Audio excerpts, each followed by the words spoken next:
네, 오늘 설교 제목은 고난에 대하여입니다. 고난에 대하여 1980년대 이야기입니다. 말 40여 년 합니다. 1980년대 이야기. 1980년대 40여 년입니다. 한 40여 년 됐는데 80년대 시골에서 농촌에서 목회하시던 어느 연세 많으신 목사님의 이야기 간증입니다. 옛날 뭐 부락, 마을 뭐 이렇게 이야기하는데 마을마다 요즘은 교회가 다 있지만 시골은 또 마을 가구 수도 많지 않고 이러니까 몇 개 마을에 교회가 하나 뭐 이런 경우들이 있었죠. 또 옛날엔 더 그랬습니다. 그래서 교회가 있는 건넌 마을입니다. 건넌 마을에 살던 옛날엔 또 이렇게 불렀어요. 양씨. 그 옛날 분이시라 성도님인데도 그 동네 사람들이 다 그렇게 부르니까 교회에서도 아마 그렇게 부르신 모양이고 목사님도 그렇게 부르신 모양이에요. 건넌 마을에 사는 양 씨가 어느 날부터 이제 교회에 나오기 시작했습니다. 이제 처음 예수를 믿기 시작하는데 초신자인데도 신앙생활을 참 잘하고 예쁘게 잘하고 그 다음에 목사님 말씀도 잘 귀 기울여 잘 듣고 또 들은 말씀대로 살려고 굉장히 노력을 했대요. 특히 그 마을은 그 양 씨가 살던 그 마을은 예수 믿는 사람들이 많지 않았고 시골에 뭐 다 불자들이 대부분 많았기 때문에 그 마을에서 양 씨가 교회를 다니기 시작하니까 사람들이 이제 주목하는 거예요. 저 사람이 양 씨가 교회를 다니기 시작한데 주목을 하는 걸 본인도 내가 주목받고 있다라는 사실을 아는 거예요. 그래서 양 씨가 교회를 다니면서도 마을 어르신들, 마을 사람들한테 눈에 거슬리지 않게 또 긍정적으로 보면 내가 예수 믿는 사람으로서 본을 보이기 위해서 이제 그 마을에서 예수 믿는 사람의 대표 아니에요, 이제. 예수 믿는 사람은 다 저래 이렇게 될 거니까 본을 보이기 위해서 무지 애를 쓰면서 신앙생활을 참 예쁘게 잘 하셨답니다. 그런데 그러던 어느 날 양 씨가 화가 잔뜩 난 얼굴을 표정을 하고 어느 날 저녁에 목사님을 찾아왔어요. 사연을 들으니까 이야기가 이래요. 집에서 돼지를 몇 마리 기르고 있었는데 집에서 기르던 어미 돼지 5마리가 이웃집 밭에 들어가서 작물을 다 먹어치운 거예요. 그 이웃집 밭 주인인 이웃이 작물을 먹어치웠으니까 그 배상을 이제 해줘야 되잖아요. 배상을 이웃이니까 뭐 괜찮아 이럴 수도 있는데 많이 먹은 모양이에요. 아니면 사이가 안 좋았든지. 그래서 배상을 하라는데 배상을 어떻게 하냐 그랬더니 그 어미 돼지 5마리를 내놓으라는 거죠. 그 작물을 먹었으니까 그 5마리 내놔라. 양 씨가 안 그래도 여태까지 내가 이웃 사람들 눈치 보면서 예수 믿는 사람으로서 본을 보이겠다고 하면서 웬만한 일은 참고 넘어가고 했는데 도무지 이걸 못 참겠는 거예요. 이 정도는 너무 심하지 않냐 이거죠. 그래서 그 목사님께 여쭤보러 온 거예요. 이거 어떻게 해야 되냐, 내가 참을 만큼 여태까지 참았는데 이거 너무 심한 거 아니냐. 그랬더니 목사님이 그랬다는 거예요. 아마도 그 사람이 그 이웃이 그 양 씨를 시험하는 것 같다. 우리랑 평소 늘 같이 지내다가 어느 날 다른 삶을 살아가니까 얼마나 이제 뭐 여러 가지 감정들이 있잖아요. 그래서 시험하는 것 같다. 만약에 이 일로 화를 내고 다투면 그 사람들이 마을 사람들이 예수 믿는 사람들 수준이 다 그렇지 뭐 이렇게 분명히 모함하게 될 거다. 그러니까 원하는 대로 배상을 해주면 좋겠다. 당장은 손해를 보겠지만 하나님께서 갚아주실 것이다. 이렇게 전했답니다. 이제 그렇게 말씀하시면서도 양 씨가 그 말을 들을까 이렇게 하는데 그래도 목사니까 목사가 해야 될 말을 한 거예요. 양 씨가 한참 허리춤에 손을 얹고는 한참을 고민을 하다가 다짐을 합니다. 좋습니다. 목사님 말씀대로 하겠습니다. 저는 예수 믿는 사람이니까 세상 사람들과는 다른 방식으로 한번 살아보겠습니다. 그리고는 이제 원하는 대로 배상을 돼지 5마리를 준 거예요. 마을 사람들이 이 양 씨의 모습을 보고 감동을 했을까요? 다들 저 미쳤다. 예수 믿더니 좀 미쳤다. 그렇게 이야기를 하더랍니다. 계절이 바뀌었어요. 세월이 지났어요.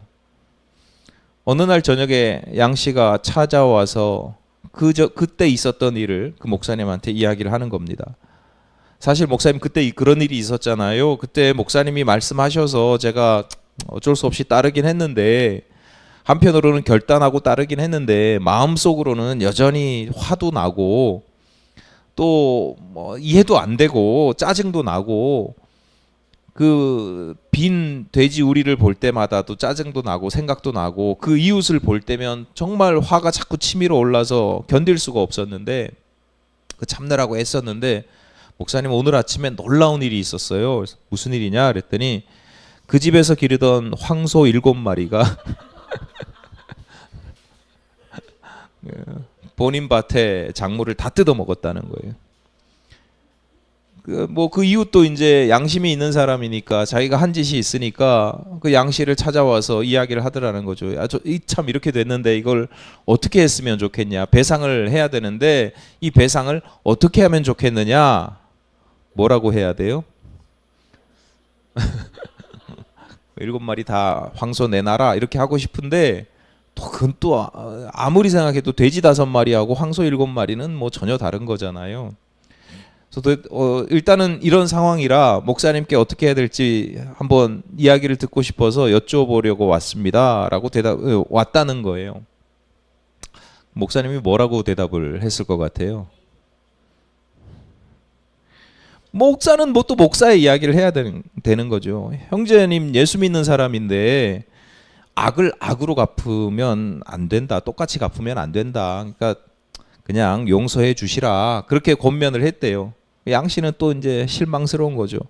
황소가 아니래도 뭐 어떻게든지 뭔가 방법을 찾아야지 그냥 다 용서해 주라고 하니까 이제 너무 어이가 없고, 그래서 그냥 돌아갔다는 거예요. 근데 그 양 씨가 목사님 다음 날 저녁에 다시 찾아왔더래요. 그리고는 이렇게 이야기를 하더라는 거죠. 목사님 말씀이 맞았다고. 그날 저녁에 목사님 이야기 듣고 가서 목사님이 용서해 주라 그랬다. 우리 예수님이 용서해 주라 그랬다. 그래서 그냥 아무 일 없었던 것으로 하자라고 용서를 해 줬더니 그 이웃이 오늘 아침에 또 찾아왔습니다. 분명히 저 사람이 양 씨가 나한테 소를 달라고 그래야 되는데 그냥 아무 이유 없이 용서해 준다고 하니까 본인 깜냥에 밤새 아무리 고민하고 저 양 씨가 왜 저러지? 도대체 무슨 꿍꿍이지? 아무리 생각을 해도 나를 법적으로 고발을 하려고 그러나 뭐 아무리 생각을 해도 이게 답이 안 나오더라는 거예요. 그래서 밤새 잠을 한숨 못 자고, 그리고 아침에 와서 하는 얘기가 나 도대체 머리가 깨질 것 같아서 내가 그냥 배상을 할 텐데 지난번에 내가 가져간 돼지 5마리 하고 그 돼지가 그 사이에 새끼를 낳았대요. 새끼를 낳았는데 돼지가 많이 낳았나 봐요. 암돼지 5이었잖아요. 새끼까지 다 합쳐서 90마리를 돌려주겠다. 그 양 씨가 자기 사료 안 먹이고 돼지 기르지 않고 5마리 돼지가 90마리가 돼지가 돼서 돌아온 거예요. 양 씨가 마지막에 이런 이야기를 하는 거예요. 하나님께 순종했더니 하나님께서 정말로 복을 주셨습니다. 그 다음이 중요합니다. 그런데 그 모든 복보다 이제는 마을 사람들이 저를 예수 믿는 사람으로 인정을 합니다. 그게 저에게 최고의 복입니다. 이렇게 이야기를 하더라는 거예요. 오늘 종료주일입니다. 다시 말씀드리지만 이제 기독교 전통에서는 이번 한 주간을 고난 주간으로 구별을 하고, 특히 이 한 주간 동안은 예수의 고난에 대해서 묵상하는 기간입니다. 그러면 예수의 고난을 묵상한다는 게 뭘까? 여러분, 예수의 고난을 한 주간 동안 제가 한 주간 동안 예수의 고난을 좀 묵상하십시오라고 했을 때, 여러분 예수의 고난을 묵상한다는 게 뭐고 어떻게 하느냐? 보통 초심자들, 이제 신앙이 시작되는 초심자들 같은 경우에 예수의 고난을 묵상한다 그러면 예수의 고난을 이제 안타까워하는 것부터 시작합니다.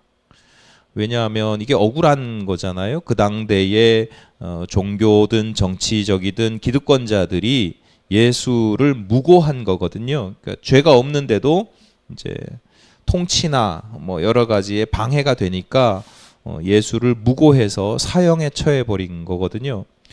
무고하게 피 흘림을 당했고 그 고통이 얼마나 심해요. 그러니까 저도 중고등학교 때 예수의 고난 이렇게 하면 대못을 여기 손목에다 박았다. 박아서 이 뼈 사이에 해서 그 무게가 이렇게 뭐 그런 이야기, 가시관스 피 흘리고 뭐 이런 예수의 억울한 죽음과 그로 인한 육체적인 고난, 이거 얼마나 안타깝고 속상하고 안쓰럽고 막 불쌍하고 그래요. 그러니까 초심자들 입장에서 예수의 고난을 묵상한다라고 하면 가장 먼저는 그런 무고한 죽음과 그로 인한 고통 뭐 이런 거죠. 그 고난, 예수의 고난에 대해서 고난을 묵상하는 것에서 한 걸음 더 나아가면 그다음 이제 어떤 단계가 되냐면 그 예수의 고난 그리고 죽음이 감사하고 송구스러운 겁니다. 왜냐하면 처음에는 그 무고한 죽음이 그 당시의 기득권자들에 의해서 때문에 생긴 거라고 생각했는데 가만히 자꾸 묵상하다 보면 결국은 그 예수의 고난과 죽음이 나 때문이라는 거, 나의 죄 때문이라는 걸 탁 발견하게 될 때가 있거든요. 이게 머리로 배워서가 아니라 어느 순간 그냥 가슴이 확 저려지는 그 깨달음을 확 느낄 때가 있어. 아, 이게 결국은 예수님이 고난 받으시고 십자가에 달려 돌아가신 게 나 때문이구나. 나같이 못난 죄인 때문이구나. 나의 죄 때문이구나. 이게 확 절감되는 그런 순간들이 있죠. 그래서 그걸 절감하신 분들은 이제 예수의 고난을 묵상한다고 하면 나의 죄도 나의 죄 때문이라는 것도 함께 묵상하게 되는 겁니다. 그리고 이제 더 나아가서 한 걸음 더 나아가서 심지어 예수 믿고 구원받은 지금도 여전히 내가 예수를 다시 십자가에 못 박고 있는 그 모습을 발견하게 되기도 하고 묵상하면서 회개하면서 좀 더 거룩해질 수 있도록 주님의 십자가에 대한 그 감사함과 그 뭐 은혜에 대한 뭐 그런 것들을 묵상하게 되는 겁니다. 그러니까 한 주간 동안 여러분이 예수의 고난에 대해서 이런 식으로 묵상하는 거 그 정도 묵상하는 거겠죠. 참 그 정도만 해도 신앙생활에 경력이 있는 것이고 한 주간 동안 그 정도 묵상하면 잘 하시는 건데, 근데 사실 성숙한 신앙인은 이 지점에서 멈추면 안 돼요. 왜냐? 성도들에게 고난이라고 하는 건 단지 관념, 지식, 어떤 감정의 문제가 아니기 때문이고, 가장 중요한 건 뭐냐면 많은 성도들이 예수를 2인칭 또는 3인칭으로 여기면서 대상화하거든요. 그러니까 여러분에게 예수님이 어떤 분이냐? 대부분 그래요. 저도 자신도 모르게 물론 2인칭, 3인칭으로서의 예수도 있거든요. 그러니까 3인칭은 뭐예요? 그분이거든요. 그분. 그분이 저렇게 말씀하셨었지. 그분이에요. 그러니까 늘 살아가면서 3인칭으로서의 예수를 대하는 것, 섬기는 것도 나쁜 건 아니지만 3인칭으로만 두면 그건 예수께서 우리에게 원하시는 제자, 성도의 모습은 아닌데, 예수의 고난에 대해서도 3인칭으로 생각하거나 또는 2인칭, 내 앞에 이제 마주대하고 있는 거죠. 그 당신입니다. 당신. 그러니까 나와는 다른 당신입니다. 2인칭으로 1대1로 대화를 나누고 뭐 하는 것도 참 중요하지만 2인칭, 3인칭에만 머물러 있어서는 안 된다. 마가복음 8장 34절입니다.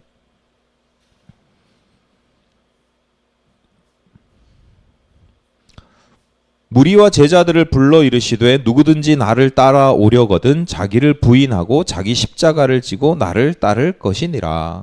예수께서 제자들에게, 성도들에게 원하시는 모습은 당신 앞에 서서 대화하고 뭐 이런 대상으로서가 아니라 당신이 십자가를 지고 간 그 길을 당신처럼 따르는 제자, 그러니까 당신을 닮아가는 제자, 당신을 본받는 제자.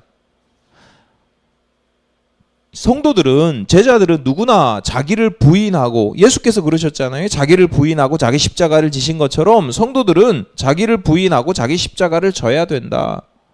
이게 이제 긍정적인 표현이라고 하면 마태복음 10장 38절 말씀은 좀 더 단호합니다. 또 자기 십자가를 지고 나를 따르지 않는 자도 내게 합당하지 아니하니라. 나 교회 열심히 다니고 신앙생활 잘하는 것 같고 3인칭으로서 2인칭으로 예수 잘 믿는 것 같지만 자기 십자가를 지고 당신을 따르지 않으면 나에게 합당한 사람이 아니다. 제자라고 볼 수 없다. 세상 사람들은 우리의 겉모습을 보면서 예수 잘 믿는 사람이라고 할 수 있지만 예수님 당신은 넌 내 제자가 아니다. 성도가 아니다. 라고 말씀하신다는 거예요. 예수께서 우리에게 원하시는 궁극적인 모습 중에 하나는 우리가 작은 예수가 되는 겁니다. 3인칭의 예수, 2인칭의 예수가 아니라 1인칭의 예수를 경험하는 거예요. 내 안에 예수를 모시고, 그래서 예수께서 내 안에 거하시고, 그래서 내가 예수처럼 살아가는 것까지 가야 그게 제대로 예수 믿는 것인데, 거기에는 고난이라고 하는 게 분명히 따른다는 거예요. 예수처럼 죽고 예수처럼 부활하는 것, 그게 성도가 추구하는 모습, 하나님께서 예수께서 우리에게 말씀하시는 모습이다. 그러니까 이런 점에서 초대교회, 초기 교회 공동체에서는 그리스도의 고난을 묵상하는 것만이 아니라 그리스도의 고난에 동참하는 것을 굉장히 자연스럽고 당연하게 여겼어요. 로마서 8장 17절 말씀입니다. 자녀이면, 그러니까 하나님의 자녀이면 또한 상속자, 곧 하나님의 상속자요 그리스도와 함께한 상속자니 우리가 그와 함께 영광을 받기 위하여 고난도 함께 받아야 할 것이니라, 이렇게 말씀합니다. 로마서예요. 로마에 있는 성도들에게 보낸 편지예요. 고린도에 있는 고린도 교회에 보내는 편지에서도 이렇게 이야기를 합니다. 너희를 위한 우리의 소망이 견고함은 너희가 고난에 참여하는 자가 된 것 같이 위로에도 그러할 줄을 알미라. 이미 너희가 고난에 참여하고 있다라고 이야기를 합니다. 근데 그 모습을 보니까 내가 소망이 생기고 위로가 생겨. 그 모습을 보니까 참 좋아, 이런 겁니다. 왜냐하면 하나님의 영광에도 함께, 그 위로에도 함께 참여할 것이기 때문에. 빌립보 교회에 보내는 편지의 내용입니다. 그리스도를 위하여 너희에게 은혜를 주신 것은 다만 그를 믿을 뿐 아니라 또한 그를 위하여 고난도 받게 하려 하심이라. 하나님께서 우리에게 은혜를 주신 것은 단지 믿을 수 있게 하는 것만이 아니라 고난도 감당할 수 있도록 우리에게 은혜, 그러니까 능력도 주시고 은사도 주시고 감당할 수 있는 힘을 주셨다라고 하는 거예요. 데살로니가 교회에 보내는 편지의 내용입니다. 이는 하나님의 공의로운 심판의 표요 너희로 하여금 하나님의 나라에 합당한 자로 여김을 받게 하려 함이니 그 나라를 위하여 너희가 또한 고난을 받느니라. 교회 공동체 성도들뿐만이 아니고요. 디모데, 특정한 사람에게도 이야기를 하죠. 디모데에게 이렇게 명합니다. 너는 그리스도 예수의 좋은 병사로 나와 함께 고난을 받으라. 내가 고난을 받는 것처럼 너도 당연히 고난을 받아야 된다, 이렇게 이야기를 합니다. 그러니까 제가 좀 많이 제 성격치고는 많이 성경 구절을 인용했는데요. 훨씬 더 많아요. 그러니까 초기 교회, 초대교회에 이런 말씀들이 훨씬 많아요. 그 중에 일부만 골랐고 또 오늘 본문도 그 중에 하나입니다. 13절입니다. 오히려 너희가 그리스도의 고난에 참여하는 것으로 즐거워하라. 이는 그의 영광을 나타내실 때에 너희로 즐거워하고 기뻐하게 하려 함이라. 고난에 참여하는 것뿐만 아니라 그 참여하는 것을 즐거워하라, 이렇게 말씀하고 있습니다. 외람된 말씀이지만 성도에게 고난이라고 하는 것은 뗄래야 뗄 수가 없습니다. 왜? 고난이라고 하는 것이 곧 나로 하여금 진짜 성도라는 것을 증명해 주기 때문입니다. 내가 진짜 성도이면 고난이 찾아오게 되어 있고 성숙한 성도라면 그 고난을 잘 감당해 낼 수 있어야 되는 겁니다. 그러니까 본문 12절 말씀입니다. 사랑하는 자들아 너희를 연단하려고 오는 불시험을 이상한 일 당하는 것 같이 이상히 여기지 말고. 본문에서는 고난을 불시험이라고 이야기를 합니다. 시험은 테스트잖아요. 테스트가 왔는데 시험을 치는데 이거 이상한 일처럼 여겨. 검사하고 증명하는 일들을 이상하게 여겨. 그럼 어떻게 해요? 증명 안 받죠. 검사 안 받습니다. 왜 이걸 해야 돼? 검사 안 받아요. 이상한 일처럼 여기는 사람은 그 테스트에 임하지도 않고 그냥 바로 떨어지는 겁니다. 여러분, 고난을 이상하게 여기는 사람은요, 내가 성도임을 증명이 안 되잖아요. 내가 참 제자임을, 참 성도임 자체가 이상하게 여긴다는 것 자체가 내가 증명할 이유도 없고 증명되지도 않고 증명할 수도 없는 거죠. 성도들이 가져야 될 고난에 대해, 오늘 설교 제목이 고난에 대하여입니다. 성도들이 가지고 있는 고난에 대한 기본적인 생각, 많은 사람들이 고난을 이상한 것처럼 여기는데 그렇지 않습니다. 고난이 없는 게, 성도인데도 고난이 없는 게 그게 오히려 이상한 겁니다. 오래전에 들은 얘기인데, 예전에 들은 얘기인데, 그 사업도 승승장구하고 신앙생활도 열심히 잘 하시던 어느 장로님이 암에 걸려서 입원을 했어요. 평소에 뭐 감기 한번 안 걸리고 열정적으로 활동하던 분이라 아무런 이제 의심도 하지 못했고, 교회에서도 모범적으로 신앙생활 잘하고 사업체도 비교적 정직하게 잘 운영하고 뭐 건강하게 누가 보더라도 영적으로나 육적으로나 뭐 세상 생활적으로나 다 건강하고 바람직하게 모범이 되게, 게다가 열정적으로 잘 살아가니까 그 암세포가 온몸에 전이가 돼가지고 말기가 되기까지 전혀 눈치를 못 챈 거예요. 그러다가 딱 이상해서 병원에 갔는데 몇 개월 안 남았다는 거죠. 옛날에는, 요즘은 참 세월이, 그런 거 보면 참 그런데 요즘 병원에 면회를 못 가잖아요. 이런 날이 올 줄은 상상을 잘 못했는데 갑자기 이런 날이 오더라고요. 근데 지금 우리가 당연하게 누리고 있는 것들이 어느 순간 갑자기 안 될 수도 있겠다, 뭐 이런 생각도 들긴 하는데, 이때는 면회가 가능하던 때였습니다. 그래서 교인이 누가 아프면 교우들이 같이 가서 기도해주고 뭐 이러던 때인데, 그런 장로님이 이제 병원에 입원을 했다고 하니까 교회 목사님하고 몇몇 중직들이 병문안을 신방을 간 거예요. 갔다가 봉변을 당했답니다. 또 봉변을 당한 거예요. 여러분이 만약에 이 모습을 목격했다면, 그 현장에 있었다면 여러분 어떤 마음이 드실 것 같아요? 저는 이 이야기를 듣고 두 가지 모습이 떠오르는데, 두 가지 모습을 보는데, 첫 번째는 뭐냐면, 물론 이걸 고난이라고 하긴 어려워요. 환난이라고 하는 게 맞겠죠. 살아가다가 경험하는 어려움들. 그리스도인의 고난이라기보다는 환난에 가까운 거지만 그래도 그냥 고난이라고 표현을 하겠습니다. 첫 번째는 뭐냐면, 고난이라고 하는 게 참 막강하다, 강력하다라는 거예요. 왜냐하면 그 장로님으로 하여금 한순간에 죽음의 공포에 확 사로잡히게 만들거든요. 아니, 장로님이 도대체 어떻게 그럴 수가 있냐. 그래도 장로인데, 지금까지 장로가 되기까지 장로로서 보여준 그 믿음의 모습들 다 가짜였냐? 이렇게 생각할 수도 있고, 그 말이 사실일 수도 있습니다. 그 믿음이라는 게 참 가짜구나, 아무것도 아니었구나, 그냥 가식이었구나, 그렇게 볼 수도 있지만, 뒤집어 보면 이런 거예요. 그 좋다고 하는 믿음이, 그 대단한 성격과 성품과 인격이 내가 정말 당하는 고난의 현실 앞에서는 한없이 그냥 스르륵 녹아버리고 무너져 버리기가 쉽다. 그만큼 고난이라고 하는 것이 강력하다라는 거예요.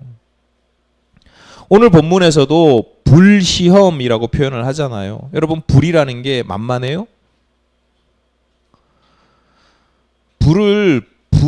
화마를 경험해 보지 않은 사람에게는 불이라는 게 멋있기도 하고요, 재밌기도 하고요, 불멍도 하잖아요. 불구경도 한단 말이에요. 세상에 재밌는 것 중에 하나가 불구경이래잖아요. 그래서 강 건너 불구경 이런 표현 하잖아요. 나한테 강을 건너서 있기 때문에 나한테 아무런 해를 끼치지 못하는데 불이 났는데 그 불구경하는 것만큼 재밌는 게 없다는 거예요. 신기하고. 근데 당한 사람은요, 평생의 트라우마예요. 화상을 당해본 사람, 경험해본 사람은 불만큼 무서운 게 없어요. 고난이라는 게 그런 겁니다. 남의 고난을 볼 때는요, 뭐 그럴 수 있어. 근데 내가 고난을 당하면, 내가 어떤 환난을 당하면 아주 작은 것도 참 힘들어요. 서두에 말씀드린 양씨의 경우에 돼지 5마리 보상하라. 어떻게 그럴 수가 있어? 어이가 없네? 그렇게 제3자의 입장에서 듣는 거 하고, 내가 당장 그 돼지 5마리를 내놔야 하는 사람 입장에서 그 이야기를 듣는 건요, 차원이 달라요. 그렇게 열심히 잘 믿으려고 했지만 돼지 5마리 내놔 라고 이야기를 했을 때, 그 이야기를 들었을 때 여러분 속이 어떨 것 같아요? 평안할 것 같아요? 속이 뒤집어지죠. 이게 믿음은 수십 년을 믿어도 그 믿음이 그냥 저 멀리, 어느 순간 저 멀리 내팽개쳐져 있는 자신의 모습을 발견하는 것만으로도 대단합니다. 분노를 참기 힘들죠. 고난이라는 게 그런 겁니다. 고난은 만만하지 않아요. 그러니까 여러분 스스로의 믿음에 대해서 자만하지 말아야 합니다. 나에게 이런 고난이 찾아와도 난 잘 어떻게 견디고 버틸 거야? 아닐 수 있습니다. 더불어서 타인, 다른 사람들의 고난에 대해서 절대로 가볍게 여기지 마시고 함부로 여겨서는 안 됩니다. 누가 힘들고 어려운 얘기하면 아이 그 말도 마. 나는 말이야 옛날에 더 하기도 했어. 표현을 해도 꼭 그렇게 말씀하시면 안 돼요. 내가 더한 고난을 경험해 봤으면 아이고 얼마나 힘들까. 공감해 줘야죠. 그리고 그분이 말은 그렇게 해도 나보다 훨씬 큰 고난의 어떤 어려움을 겪고 있을 수도 있어요. 그러니까 다른 사람의 고난을 함부로 업수히 여기지 않도록 그냥 가볍게 이야기를 해도 저분이 그냥 가볍게 이야기하는 걸 수 있어요. 정말 힘든데도 그냥 지나가는 말처럼 할 수 있어요. 그러니까 그 말을 성숙한 성도들은 그 말을 잘 들어야 되고 잘 헤아려야 되는 거죠. 고난은 막강하다. 또 한 가지 모습이 있어요. 그럼 뭐냐면 이게 이제 정말 중요한 건데, 이 장로님이 평소에 신앙생활을 그렇게 열심히 하고 모범적으로 잘했지만 고난에 대한 묵상이 전혀 없었구나. 그래서 제가 오늘 고난에 대하여, 고난 주간을 앞두고 고난에 대하여라는 제목으로 말씀을 드리는 이유이기도 해요. 성도에게는 고난이 기본값이에요. 기본값. 고난이 이상한 게 아니라 뭐가 이상하다? 고난이 없으면 그게 이상한 겁니다. 그러니까 그 장로님뿐만 아니라 오늘날 많은 성도들이 이게 기독교 신앙의 아주 가장 기본인데 그 기본이 기본값이 잘못 설정되어 있는 게 경우가 너무 많은 거예요. 여러분 기독교 역사에서 가장 오랫동안 가장 대중적으로 가장 많이 이렇게 고백되어 온 신앙 고백이 있죠. 사도신경입니다. 사도들이 고백했다는 전통 명분을 가진 사도신경이라는 이름을 가진 신앙 고백이 있는데 그 신앙 고백에서 예수에 대해서 이렇게 이야기하잖아요. 우리가 믿는 예수는 본디오 빌라도에게 고난을 받으사 십자가에 못 박혀 죽으시고 라는 구절이 들어가요. 그걸 우리가 매주 또는 매일 사람에 따라서 전 세계 대부분의 교회가 내가 믿는 예수는 본디오 빌라도에게 고난을 받으시고 십자가에 달려 죽으셨다라고 고백을 합니다. 그걸 자꾸 되뇌어요. 기억하고. 오죽하면 교회가, 특히 개신교회뿐만 아니라 교회가 상징으로 우리가 교회입니다. 기독교입니다. 교회를 상징하는 가장 대표적인 상징이 뭐예요? 십자가잖아요. 십자가. 다른 거 다 버려도 가톨릭 전통에는 성상도 있고 이콘 여러 가지 많잖아요. 성화도 있고 여러 가지가 많고 한데 개신교에서 그거 다 버려 하면서도 결국은 버리지 않고 마지막으로 지키고 있는 상징 하나가 십자가예요. 십자가. 여러분 십자가가 뭐예요? 사형틀이에요. 사형틀. 고난과 죽음의 핵심 정점이 십자가예요. 그걸 우리가 상징으로 가지고 있는 거예요. 교회 공동체가, 교회 2000년 역사가 십자가를 나의 정체성, 나의 상징으로 삼는 이유, 우리의 신앙의 고백 가운데 예수께서 고난을 당하셨다. 그래서 결국은 십자가에 달려 돌아가셨다라고 고백하는 정말 중요한 이유가 있습니다.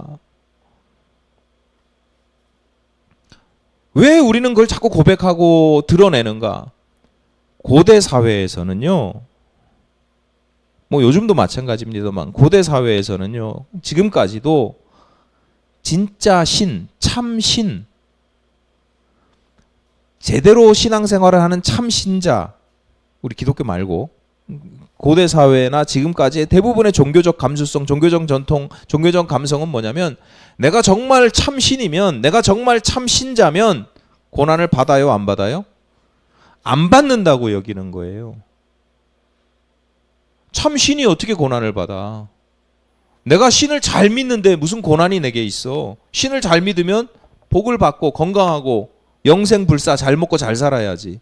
예수께서 십자가에 달려 돌아가셨을 때 조롱하던 소리도 마찬가지잖아요. 네가 하나님의 아들이면 그 십자가에서 내려와. 그게 당연한 거 아니겠어? 라고 이야기를 합니다. 이단들 중에서는 지금도 예수의 십자가, 예수께서 십자가를 지신 것은 하나님께서 하나님 사역의 실패라고 주장하는 사람들이 있어요. 예수께서 세상을 다 뒤집어 엎어야 되는데, 세상을 왕으로서 통치해야 되는데 실패하고 십자가에 달려 죽은 거야. 죽임당한 거야. 그래서 내가 제2의 예수야. 내가 제3의 예수야. 이렇게 이야기를 한다니까요. 기본적인 정서가 있어요. 교회 이 십자가 고난 이런 거는 패배자고 참신이 아니 가짜 신이고 무기력한 신이고 약한 신이고 신앙생활을 잘못했기 때문에 그런 고난과 어려움을 당하고 결국은 죽임을 당한다, 패배한 거다, 이런 관념들, 이런 종교적 이해가 2000년 그 이상 고대 사회에서부터 계속 내려온 거예요. 근데 교회가 반기를 드는 겁니다. 교회가 십자가를 내걸고 우리가 날마다 사도신경으로 우리가 믿는 예수는 고난을 받으시고 십자가 달려 돌아가셨어 라고 이야기하는 건 뭐냐면, 우리는 그런 예수를, 그런 신을, 그런 신앙을 우리는 부끄러워하지 않아. 오히려 그런 신앙을 우리는 자랑해. 두려워하지도 않고 이상하게 여기지도 않고 한 걸음 더 나아가서 이게 우리의 자랑이야 라고 고백을 하는 거예요. 여러분, 예수 믿으면 복을 받고 구원을 누립니다. 그런데 그 복이라는 게 복 받고 구원을 누린다고 해서 고난이라는 게 사라지지 않아요.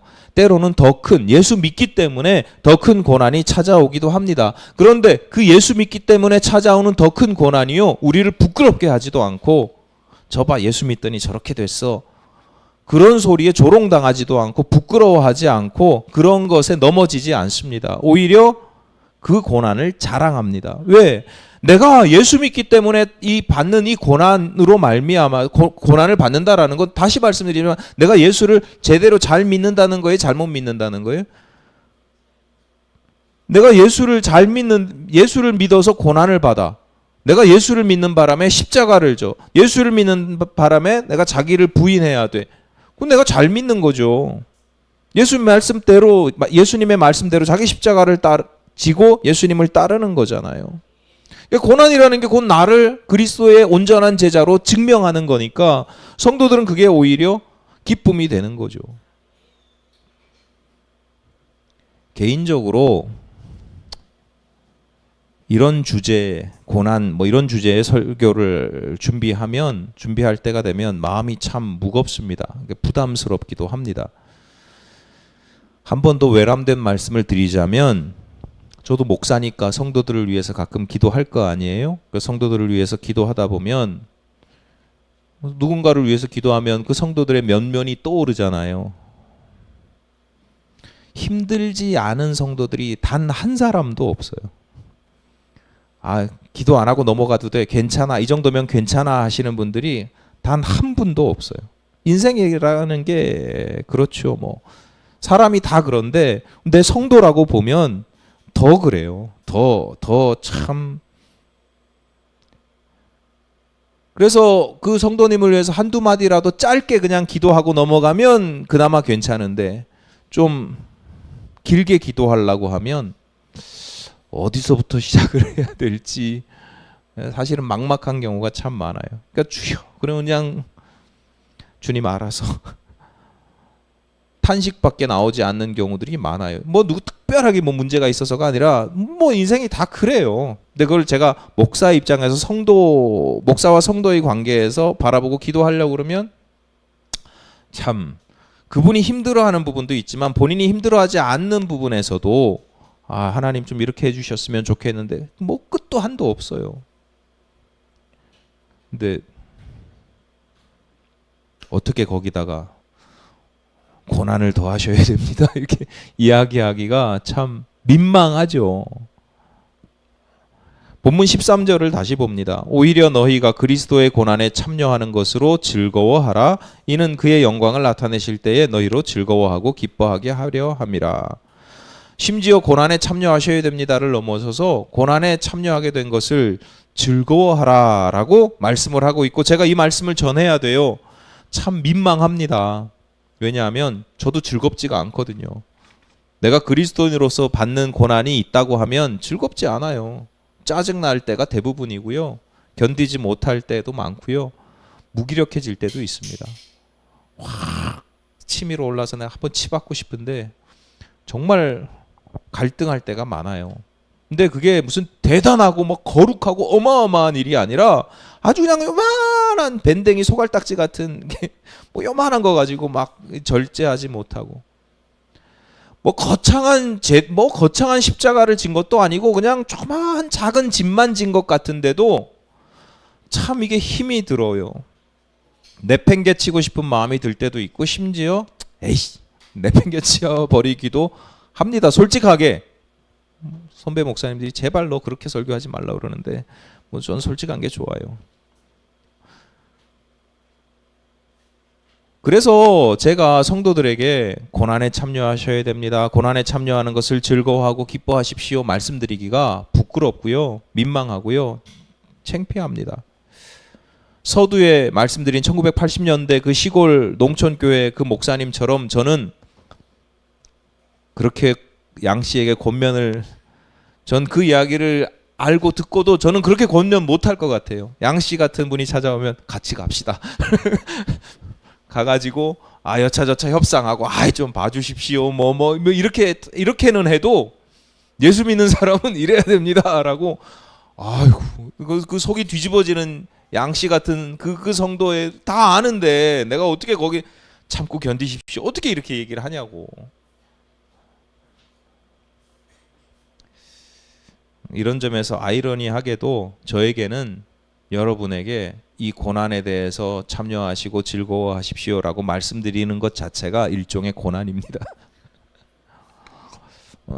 솔직히 개인적으로는 전하기 싫은데 하나님이 전하라고 하셔서 전하는 거예요. 그러니까 제 마음도 좀 이해를 해주시고, 여러분 이 지점이 중요합니다.